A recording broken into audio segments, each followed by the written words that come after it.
What's up guys, today in this video I'm going to review the Anet A8.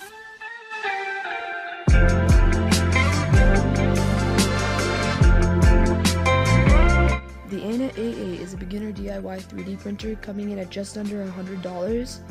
Now it is a DIY, which means you're going to have to assemble it. However, there are some great YouTube tutorials out there and all the necessary tools are supplied. The only external purchase I would strongly recommend is more filament, and that's only because the included amount simply isn't enough to print anything. As far as assembly, there's nothing particularly hard about it other than the belts, which are sometimes tedious when trying to tension. Now getting into the interface, the 2-inch LCD display is very easy to use and intuitive, offering many customizable features.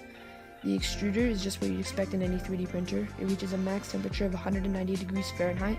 While the plate is heated, it does require film and masking tape before you print anything, just to avoid your print from being stuck to the plate. The actual 3D printing from this machine is very simple as well as similar to many other machines. Simply find a design online or create it, then download the files using the recommended free software Kira, link in the description below. Once you've done that, export it to the included microSD card. But wait, you say, my PC doesn't have a microSD slot. No worries, the printer also comes with a USB to microSD converter. Anyway, once you've done that, eject the microSD card and insert it into the 3D printer. Preheat the extruder and the heat plate, and finally select the file and hit print.